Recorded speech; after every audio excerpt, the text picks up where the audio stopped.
Good morning students. कल हमने पढ़ा था कि किस तरीके से ये जो आदिवासी है वो अपना जीविका निर्वहन करते हैं। कुछ शिकार किया करते थे, कुछ लोग कृषि किया करते थे और कृषि में भी कुछ तो एक स्थान पर मतलब रहकर, है ना, एक ही स्थान पर रहकर उन्होंने कृषि करना प्रारंभ किया था। कुछ ऐसी कृषि करते थे कि एक स्थान को छोड़कर दूसरे स्थान पर घूम घूम की कृषि किया करते थे। ठीक है, तो कुछ क्या क्या करते थे, शिकार वगैरह करते थे और अपना जीविको उपार्जन किया करते थे।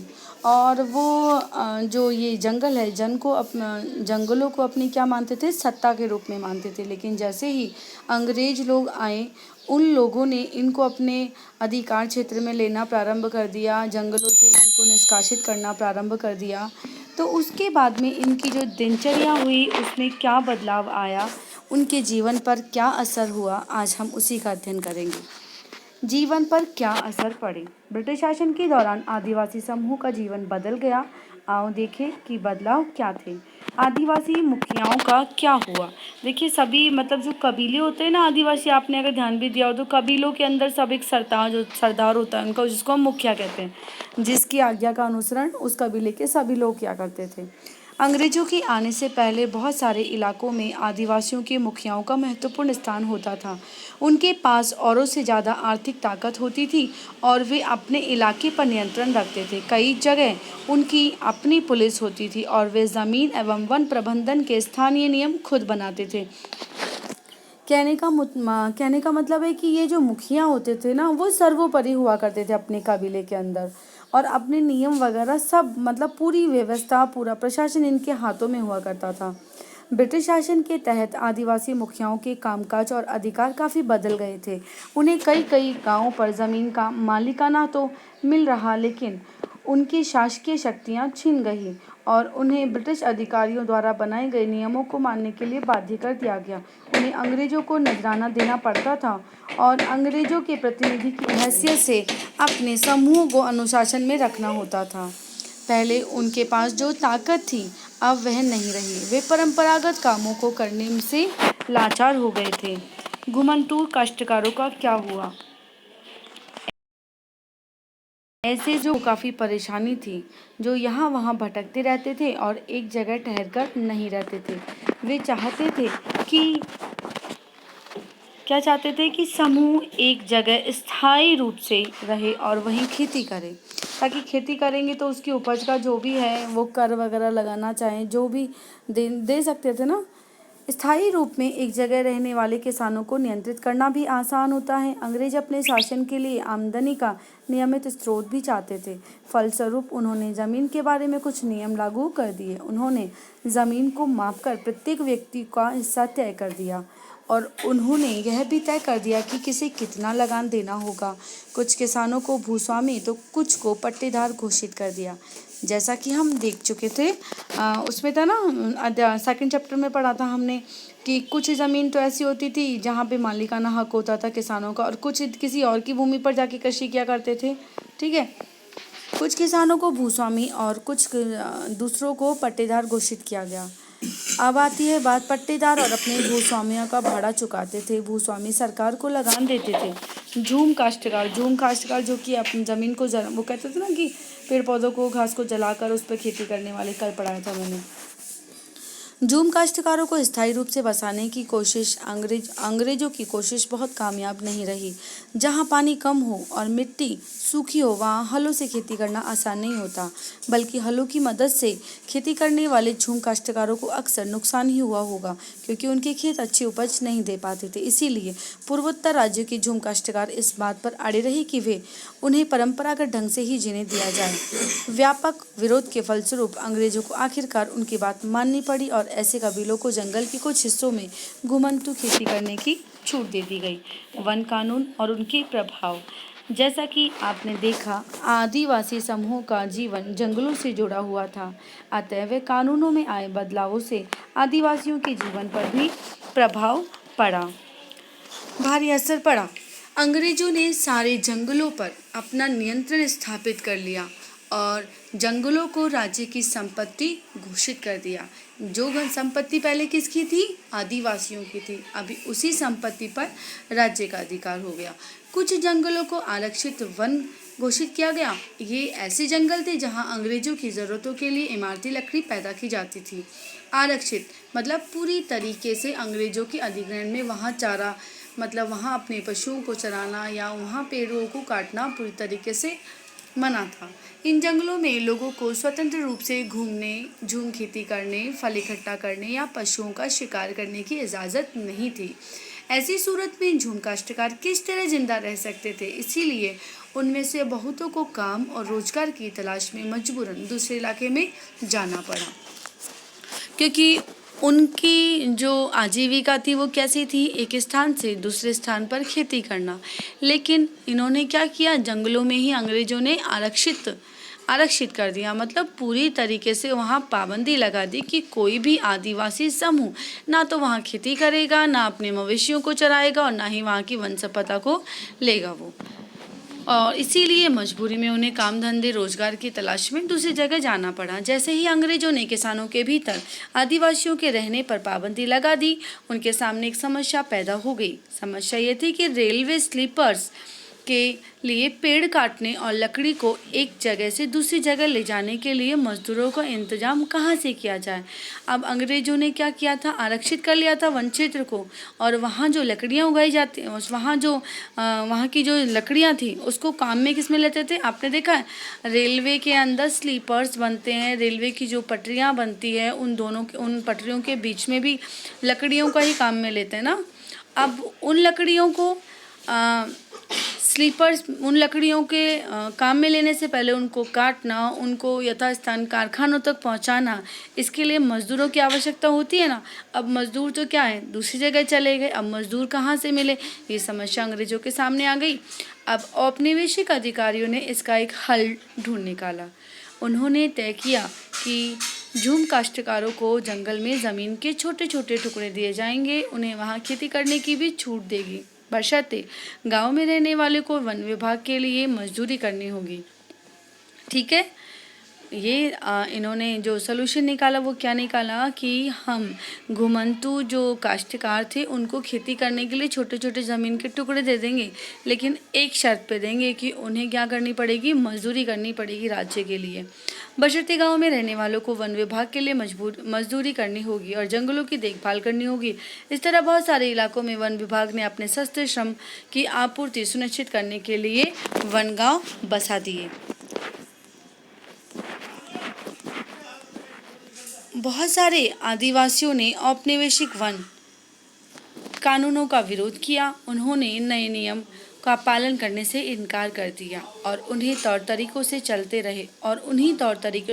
रहे जिन्हें सरकार गैरकानूनी घोषित कर चुकी थी। कई बार उन्होंने खुलेआम बगावत की।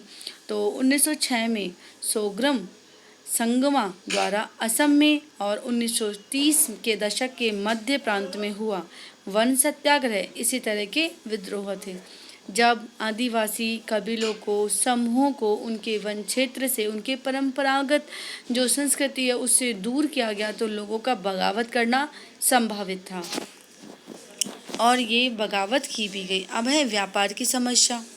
19वीं शताब्दी के दौरान जनजातीय समूह ने पाया कि व्यापारी और महाजन जंगलों में जल्दी आने लगे हैं। वे वन उपज खरीदने, नगद कर्जा देने और आदिवासियों को मजदूरी पर रखने के लिए आ रहे थे। वनों की उपज खरीदने के लिए जो वहाँ के काश्तकार थे उनका आधिपत्य था, जो अंग्रेजों का विरोध करके भी उनके नियमों का पालन नहीं कर रहे थे और अपने परंपरागत तरीकों से जी रहे थे ना।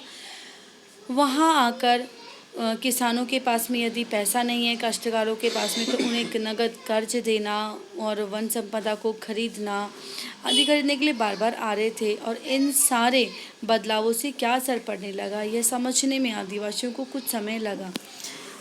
यह समझने के लिए आइए रेशम उत्पादकों की एक स्थिति को देखें। 18वीं सदी में भारतीय रेशम की यूरोपीय बाज़ारों में भारी मांग थी। रेशम जो भारत का जो रेशम बहुत ही मुलायम और बहुत ही महीन धागा होता है इसका, और इसकी काफ़ी मांग थी।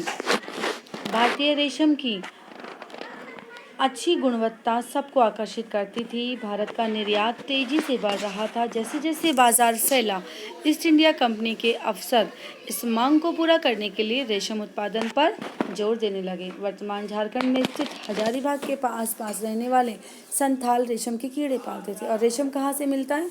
पेड़ों पे कीड़े होते हैं, छोटे छोटे कीड़े होते हैं रेशम के, और रेशम के कीड़ों से ही रेशम निकलता या प्राप्त होता है।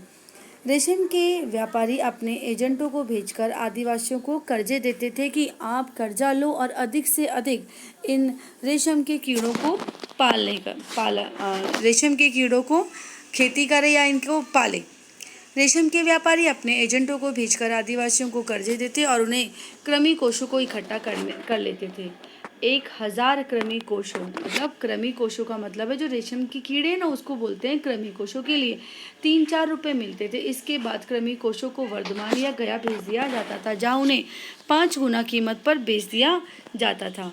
निर्यातकों और रेशम उत्पादकों के बीच कड़ी का काम करने वाले बिचौलियों को जमकर मुनाफा होता था। मतलब जो रेशम के कीड़ों को पालते थे, फर्स्ट पार्टी वो हुआ करती थी, सेकंड पार्टी मीडिएटर, और थर्ड पार्टी जहाँ पर वो आगे जा रहे हैं। खरीदने वाला तो बीच का जो खरीदता था ना, इनसे काश्तकारों से जो रेशम के कीड़े पालते थे, उनको बहुत 3 या 4 रुपए, और लेकिन वो अपना मुनाफा रखकर आगे बेच दिया करता था, और आगे वाले उसको काफ़ी दुगनी तिगनी कीमतों पर भी बेच दिया करते थे। रेशम उत्पादकों को बहुत मामूली फ़ायदा मिलता था। स्वाभाविक है कि बहुत सारे आदिवासी समुदाय बाजार और व्यापारियों को अपना सबसे बड़ा दुश्मन मानने लगे, और ये तो बिल्कुल स्वाभाविक ही था।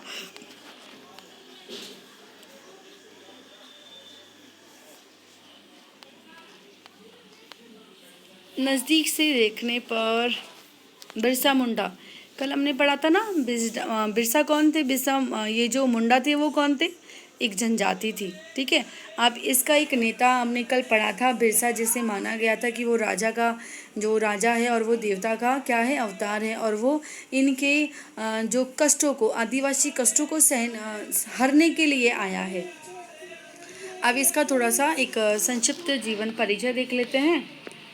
बिरसा मुंडा, इसका जन्म 1870 के दशक में हुआ। उनके पिता गरीब थे। बिरसा का बचपन भेड़ बकरियां चराते, बांसुरी बजाते और स्थानीय अखाड़ों में नाचते गाते बीता था। उनकी परवरिश मुख्य रूप से बोहोंडा के आसपास के जंगलों में हुई। गरीबी से लाचार बिरसा के पिता को काम की तलाश में जगह जगह भटकना पड़ता था। लड़कपन में ही बिरसा ने अतीत में हुए मुंडा विद्रोहियों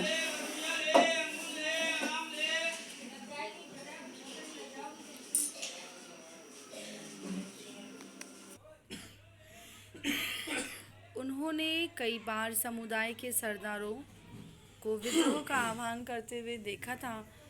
बिरसा के समुदाय के लोग ऐसे स्वर्ण की बात किया करते थे जब मुंडा लोग दिकुओं के उत्पीड़न से पूरी तरह आ जाते। दिकुओं कल बताया था ना मैंने, बाहर के लोग।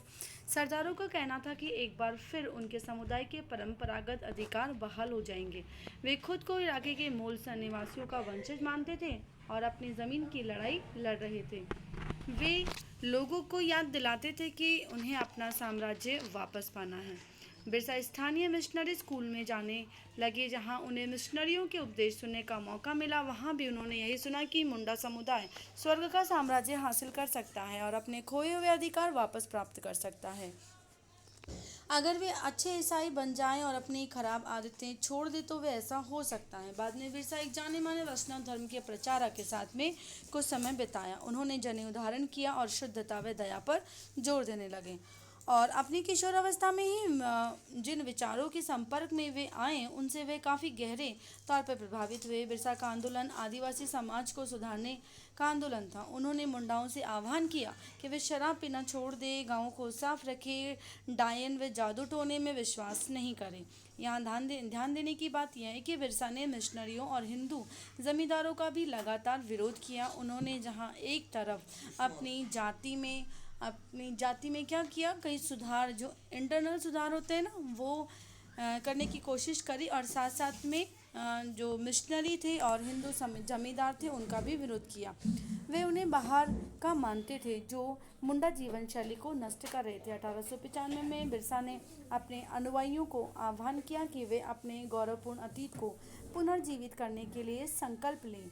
वह अतीत के एक ऐसे स्वर्ण युग और सतयुग की चर्चा करते थे जब मुंडा लोग अच्छा जीवन जीते थे, तटबंध बांधते थे, कुदरती झरनों को नियंत्रित करते थे, पेड़ और बाग लगाते थे, पेट पालने के लिए खेती करते थे। उस काल्पनिक युग में मुंडा अपने बिरादरों और रिश्तेदारों का खून नहीं बहाते थे। वे ईमानदारी से जीते थे और वे ऐसा चाहते थे कि लोग एक बार फिर अपनी ज़मीन पर खेती करें, एक जगह टिक कर रहें और अपने खेतों में काम करें। अंग्रेजों को बिरसा आंदोलन के राजनीतिक उद्देश्यों से बहुत ज़्यादा परेशानी थी। यह आंदोलन मिशनरियों, महाजनों, हिंदू भूस्वामियों और सरकार को बाहर निकालकर बिरसा के नेतृत्व में मुंडा राज स्थापित करना चाहते थे। और यह आंदोलन इन्हीं ताकतों को मुंडाओं की सारी समस्याओं व कष्टों का स्रोत मानते थे। अंग्रेजों की भूनीतियाँ उनकी परंपरागत भूमि व्यवस्था को नष्ट कर रही थी। हिंदू भूस्वामी और महाजन उनकी जमीन छीनते जा रहे थे और मिशनरी उनकी परंपरागत